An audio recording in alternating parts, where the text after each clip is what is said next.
2/11/2022 રોજ પાલનપુર તાલુકા પોલીસ સ્ટેશનમાં 823/2022 આઈપીસી કલમ 376, 376A(B) તથા પોક્સો કલમ 4(8) મુજબની ફરિયાદ નોંધાયેલી અને તે કામે ભોગ બનનારની માતાએ ફરિયાદ પાલનપુર તાલુકા પોલીસ સ્ટેશનમાં આપેલી. ભોગ બનનાર બાળકીની ઉંમર 3 વર્ષની હતી અને તેના ખેતરની બાજુમાં સ્કૂલમાં આવી ત્યાં રમતી હતી. ત્યારે આ કામના આરોપી મોતીભાઈ કેશાભાઈ ચૌહાણ રહેવાસી ખેમરાજિયા તાલુકો પાલનપુરવાળાએ ભોગ બનનાર સાથે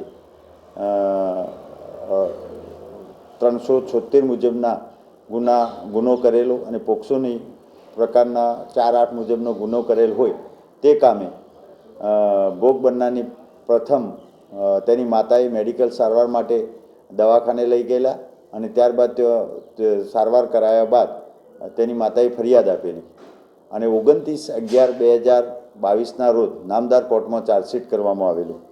ત્યારબાદ ગુનાનું તહોમતનામું ફરવામાં આવેલું અને પુરાવો લેવામાં આવેલો.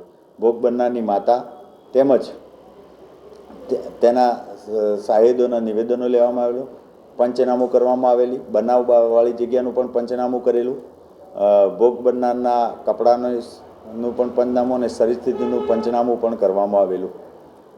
જ્યારે ત્યારે તપાસ કરનાર અધિકારીએ ભોગ બનનારની ઉંમર 3 વર્ષ જેટલી હતી, જેથી તે સમજણ શક્તિ ન હતી, બોલી શકતી ન હતી, તેને સમજણ બનાવ શું બાબતનો હતો તેનો પણ તેને ખ્યાલ આવતો ન હતો, તેથી તેનું નિવેદન નહોતું નોંધેલું.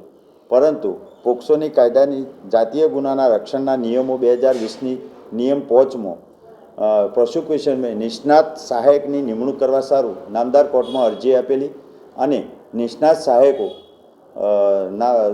સરકારી હોસ્પિટલમાંથી તપાસવામાં આવેલા અને તે બધા પુરાવાને ધ્યાને લઈ નામદાર કોર્ટે આજે આ કામના આરોપીને 376માં 10 વર્ષ, 376A(B)માં અંતિમ શ્વાસ સુધીની સજા કરેલ છે.